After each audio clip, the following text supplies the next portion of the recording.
उपस्थित समस्त सज्जनवृंद, भक्तिमयी वात्सलमयी माताएं एवं बहनें, भगवान सत्यनारायण जी की सुखद गोद में बैठकर लक्ष्मी नारायण भगवान शिव भगवती दुर्गा जी की इस परम पावन मंदिर में बैठकर हम और आप सत्संग चर्चा श्रवण कर रहे हैं। आज पंचम दिवस है, अरण्य कांड में अपनी चर्चा चल रही है। अब प्रभु चरित सुनो अति पावन, करत जे बन सुर नर मुनि पावन।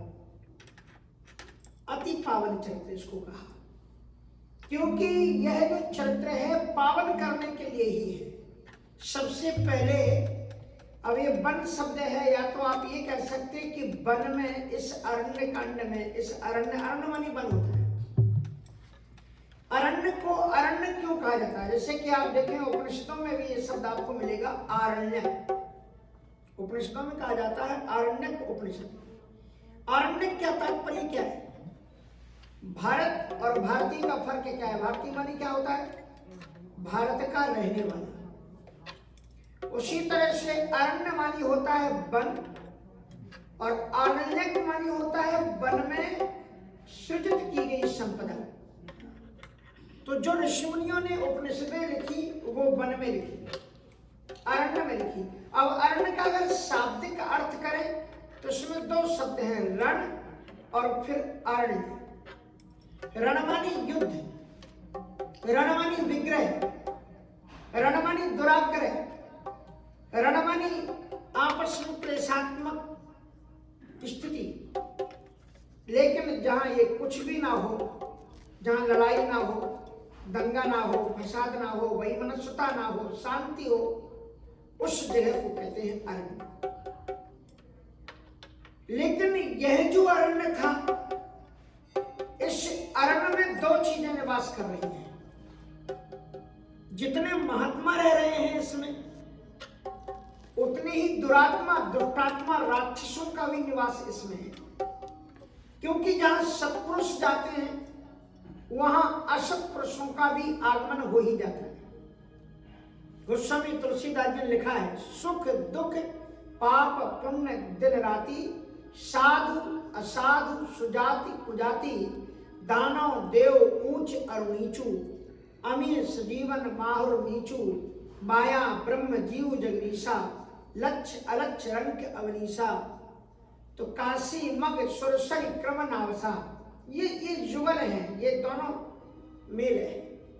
जहां संत होंगे वहां असंत होंगे। तो इस अरण्य में एक ओर तो महात्मा लोग भी हैं और दूसरी ओर यहां पर राक्षसों का भी निवास इस अरण्य में था। इसी अरण्य में निवास करती थी शूर्पणखा। इसी अरण्य में निवास करते खरदूषण राक्षसों की 14,000 सेना।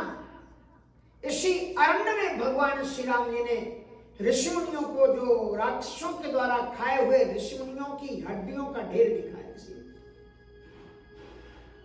तो अब प्रभु चरित सुनो अति पावन, करत जे बन सुर नर मुनि पावन। यह एक ऐसा कांड है जिसमें भगवान राम जी कहते हैं, अब कछु करव ललित नर लीला। कुछ लालित्यमय लीलाओं को मैं यहां पर कर रहा हूं।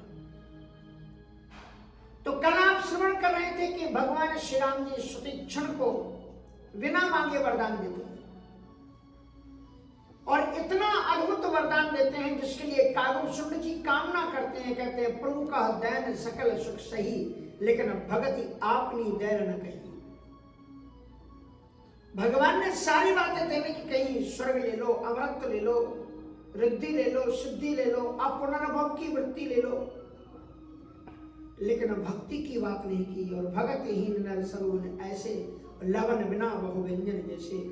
जो भक्ति बड़े बड़े ऋषियों के लिए भी दुर्लभ है, भगवान शंकर जी भी भगवान राम के दरबार में जब पहुंचते हैं राज्य गद्दी के अवसर पर, तो भगवान राम जी कहते हैं, बाबा विश्वनाथ आज हमारे राज्य तिलक पर आप पधारे हो, कुछ तो मांग लो आज। तो भगवान शंकर जी ने क्या मांगा, ये दोहा सबको याद होना चाहिए। हमारे भारतवर्ष के प्रत्येक मंदिर में स्तुति के समय इस दोहे को बोलते हैं भक्त लोग।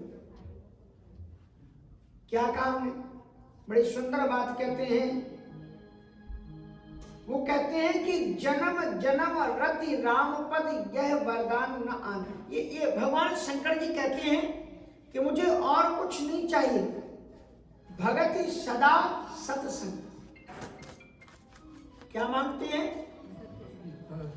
कि बार बार वर मांगो। अभी तक भगवान शंकर जी ने वरदान मांगा नहीं, लेकिन आज जब भगवान ने कहा कि वरदान मांगो तो सारी लीलाओं को देखने के बाद में बाबा विश्वनाथ जी कहते हैं कि बार बार बरे मांगो हर्ष देव श्री रंग। बार बार बरे मांगो हर्ष देव श्री रंग।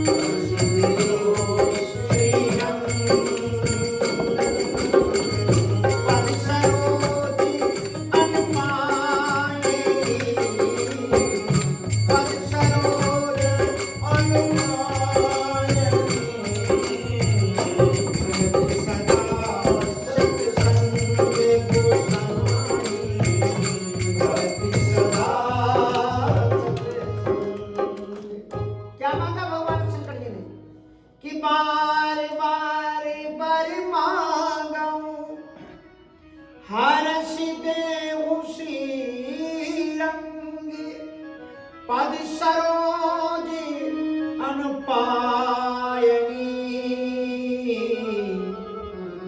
भगति सदा सत्संग। आपके चरणों की अनपायनी, इसी अनपायनी को कहा गया अविरल। अविरल भगति विरति सत्संगा चरण सरोवरों प्रीति अभंदा। यही वरदान आगे चल करके, तो ये वरदान भगवान श्री राम जी ने सुतीक्षण को बिना मांगे दिया, लेकिन ये नहीं, इससे कुछ अलग करके वरदान दिया। अविरल विरति अविरल भगति विरति विज्ञाना। अविरल भगति विरति विज्ञाना ओम सकल गुण ज्ञान निधान। अविरल भगति विरति विज्ञाना ओम सकल गुण ज्ञान निधान। इतना सौभाग्यशाली सुतीक्षण है कि भगवान ने बिना मांगे इनको क्या वरदान दी का अविरल भगति विरति विज्ञाना। विज्ञान के साथ में विरक्ति होनी चाहिए। ऐसा नहीं कि हमने ये छोड़ दिया, अरे छोड़ने का भी कोई रीजन भी होना चाहिए। हमारे भारतवर्ष में मध्य प्रदेश में एक परंपरा है, जब हमने मध्य प्रदेश के किसी गांव में लोगों को दीक्षा दी, तो दीक्षा देने के बाद में उन लोगों ने कहा कि महाराज जी वो आपने एक काम नहीं करवाया। हमने कहा क्या काम नहीं करवाया? बोले ये जब दीक्षा दी जाती है तो कुछ छुड़वाया जाता है, तो आप कुछ छुड़वा दीजिए। तो हमने कहा अच्छी बात है, ये परंपरा मुझे मालूम नहीं थी। तो मैंने पूछा कि भाई आप लोग कुछ कुछ छोड़ दो। अब लोगों ने कहा छोड़ दिया। तो हमने कहा अब मुझे बता दो आपने छोड़ा क्या है। तो एक बुजुर्ग माता जी थी, उन्होंने दीक्षा ली थी। तो उन्होंने कहा महाराज जी हमने सहतूत को फल छोड़ दो। हमने कहा ये सहतूत का फल आपने खाया कभी? बोले नहीं हमने देखा ही। तो हमने कहा छोड़ी तो वो चीज जाती है जो आपके पास में हो, उसी को तो आप छोड़ सकते हैं। अब जो फल आपने देखा ही नहीं वो फल आपने छोड़ दी। यानी छोड़ने का भी, भक्ति में भी एक किनारा चाहिए कि बच जाओ इससे। छोड़ना है कुछ भी छोड़ो, ऐसी चीज छोड़ दो जो कभी देखी नहीं। अरे अगर छोड़ना है तो कोई कहता है कि हमने ये फल छोड़ दिया, हमने ये सब्जी छोड़ने की जरूरत नहीं है, आपको फल छोड़ने की जरूरत नहीं है। अगर आपके जीवन में कोई बुराई है, कोई दुर्गुण है, अगर आप भक्ष खाते हो जो नहीं खाना चाहिए, ऐसा कुछ खाते हो तो उसको छोड़ो। कोई व्यसन है, तम्बाकू खाते हो, जर्दा खाते हो, गुटखा खाते हो, ऐसी चीजें कुछ खाते हो तो उनको छोड़ो। शराब पीते हो, जुआ खेलते हो, छोड़ने वाली ये चीजें। फल ने क्या बिगाड़ा? आपने कहा हमने फल छोड़ दिया, ये फल नहीं खाया। जो फल हमने कभी देखा ही नहीं उस फल को हमने छोड़ दिया। तो इसलिए इसमें कहा गया विरति विज्ञान। वैराग्य भी विज्ञान के साथ होना चाहिए। कभी कभी वैराग्य तो दिखलाई पड़ता है, पर वैराग्य में जो विरक्ति है उसमें विज्ञान दिखलाई नहीं पड़ता, वैज्ञानिकता भी होनी चाहिए उसके पीछे। अविरल भगति। तो मैं आपको ये बता रहा था, ये वरदान मांगा, आप कहेंगे कल वाली कथा कोई फिर विस्तार दे रहे हैं, तो मैं आपको बताऊं कि फिर क्या हुआ कि भगवान जी महर्षि अगस्त्य माने सुतीक्षण के गुरु के पास गए, अगस्त्य ऋषि के पास। और अगस्त्य ऋषि ने देखा कि मेरा शिष्य सुतीक्षण भगवान को लेके आया है, तो उन्हें भगवान से पहले गुरु को, अपने शिष्य को हृदय से लगाया कि धन्य है वो शिष्य जो अपने गुरु को भगवान से मिलाता हो। ये तो होता है संसार में कि गुरु भगवान को मिलाता है, गुरु गोविंदो खड़े, लेकिन ये अद्भुत सत्य है जो भगवान को लेकर के गुरु के पास आया है। अब हमारा जब भगवान श्री राम जी का स्वागत करते हैं महर्षि अगस्त्य जी, और अद्भुत स्वागत करने के बाद में सादर कुशल पूछी मुनि ज्ञानी, आसन पर बैठारे आनी। सादर कुशल पूछी मुनि ज्ञानी, आसन पर बैठारे आनी। मुनि करे बहु विकार, प्रभु पूजा वही सब भागे, बनते नहीं दूजा। मुनि करे बहु विकार, प्रभु पूजा वही सब भागे, बनते नहीं दूजा। अत्यंत आदर के साथ महर्षि अगस्त्य जी ने रघुनंदन श्री राम जी को श्रेष्ठतम आसन पर बैठाया। उनके अर्घ्य पाद्यादि करने के बाद में, स्तुति करने के बाद साथ में ये कहा कि महाराज मुझ जैसा आज कोई सौभाग्यशाली नहीं है जिसके आश्रम पर आप कृपा करके पधारे हो। यतपाद पांसुर बहुजन विकृचितो, धृतार्थ वीर योगी विरप्पलभ्या। जिनके चरण कमलों की परम पावन रज बड़े बड़े अमलात्मा विमलात्मा योगियों के लिए भी अलभ्य है, दुर्लभ है, और वो परमात्मा खुद चल करके मेरी कुटी पर पधारे। महर्षि अगस्त्य जी कहते हैं ये मेरा परम सौभाग्य है। और इस प्रकार से, और जब ये समाचार वहां पर मिला, जितने भी ऋषि लोग थे वो सब महर्षि अगस्त्य के आश्रम पर दौड़ दौड़ करके आए। जहां लगी रहे अपर मुनि वृंदा, हर से सब वीरों के सुख चंदा। जहां लगी रहे अपर मुनि वृंदा, हर से सब वीरों के सुख चंदा। मुनि समूह महु बैठे, सन्मुख सबू की ओर, शरद इंदु तनु चितवत, मानवो निकरे चकोर। ऋषि मुनि मंडलियों के बीच में, ऋषि मुनियों की मंडली के बीच में रघुनंदन श्री राम जी विराजमान हो गए, और ऐसे बैठे मुनि समूह में बैठे सन्मुख सबकी ओर। How is possible? सबके सन्मुख कैसे हो सकते हैं? ये भगवान की दिव्य लीला है। ये दिव्य लीला भगवान जी ने कई जगह दिखाई है। अयोध्या में दिखाई, जब राम जी 14 वर्ष का वनवास पूरा करके लौटे तो अवधवासी उनके स्वागत में खड़े हुए थे, और हर एक अवधवासी यही चाहता था कि प्रभु श्री राम जी मुझसे पहले मिलेंगे, मुझसे पहले मिलेंगे। अब भगवान ने सोचा मैं एक से पहले मिलूंगा तो दूसरा कहेगा वो उससे ज्यादा प्रेम करते हैं, हमसे कम करते हैं। तो भगवान ने सभी की अभिलाषा को पूर्ण करने के लिए अत्यंत दिव्य लीला की। अमित रूपी प्रेगे ते ही काला, अमित रूपी प्रेगे ते ही काला। जता जो मिले सब ही कृपाला, जता जो मिले सब ही कृपाला।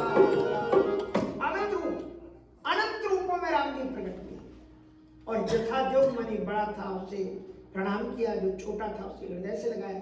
जथा योग, जो जिसके योग था उसको अनंत रूप है, क्योंकि वह परमात्मा के बारे में उपनिषदें कहती हैं सा एकधा भवति, सा द्विधा भवति, सा पंचधा भवति, सा सप्तधा भवति, सा बहुधा भवति।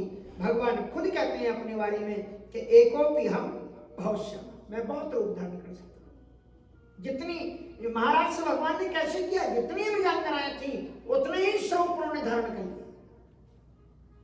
इसी प्रकार से आप देखेंगे जब सीतान्वेषण के लिए सुग्रीव ने जिन वानरों को भेजा है, उस समस्त वानर पहले राम जी के पास में आए कि भाई जिनके लिए हम काम करने जा रहे हैं एक बार उन राम जी का भी तो दर्शन कर लें। तो लाखों लाखों की संख्या में वाल्मीकि रामायण में बताया गया है एक एक यूथपति के साथ में कितने कितने हजार, कितने कितने लाख लाख बंदर गए।